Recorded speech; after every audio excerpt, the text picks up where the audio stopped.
ស្ដីអ្នកទាំងអស់គ្នាអញ្ចឹងដូចដែលខ្ញុំបានធ្វើការផុសនៅក្នុង Facebook Page របស់ខ្ញុំអញ្ចឹងណាខ្ញុំនឹងមកធ្វើការណែនាំអ្នកទាំងអស់គ្នាទាក់ទងជាមួយនឹងការបំលែងអ៊ីមែលរបស់យើង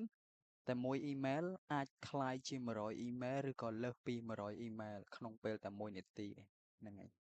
អញ្ចឹងអ្វីដែលបងប្អូនត្រូវតែមាននោះគឺបងប្អូនត្រូវតែមាន link នេះមួយឬក៏បងប្អូនអាចធ្វើការ search តាមខ្ញុំបានអញ្ចឹងណាហ្នឹងហើយបងប្អូនត្រូវមាន link នេះមួយហើយដើម្បីបងប្អូនចូលមកបំលែងឬក៏របស់យើងនឹងឲ្យពីមួយវាអាចបំលែងខ្លួនបានរហូតទៅដល់100អ៊ីមែលហ្នឹងហើយឬក៏អាចលើសពី100អ៊ីមែលអញ្ចឹងខ្ញុំសូមទៅយកអ៊ីមែលរបស់ខ្ញុំមួយដើម្បីធ្វើការបំលែងអ៊ីមែលរបស់ខ្ញុំឲ្យបងប្អូនទាំងអស់គ្នាបានឃើញហ្នឹងហើយអញ្ចឹងបន្ទាប់ពីខ្ញុំបានអ៊ីមែលរបស់ខ្ញុំហើយយើងផាសអ៊ីមែលរបស់យើងចូលចឹងមកហ្នឹងហើយយើងផាសហើយយើងចុច generate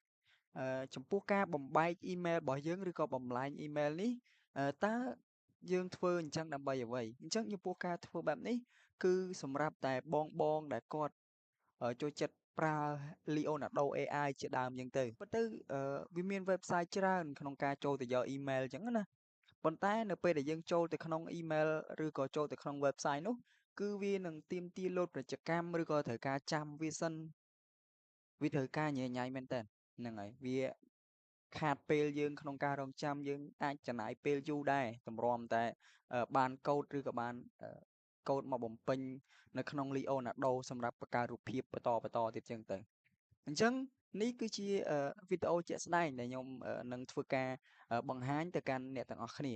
អញ្ចឹងបន្ទាប់ពីយើងដាក់អ៊ីមែលរបស់យើងចូលហើយយើងចុចលើពាក្យ generate ចឹងមកអញ្ចឹងនេះគឺជាការបំបែកឬក៏ការបំលែងអ៊ីមែលរបស់ខ្ញុំទៅដល់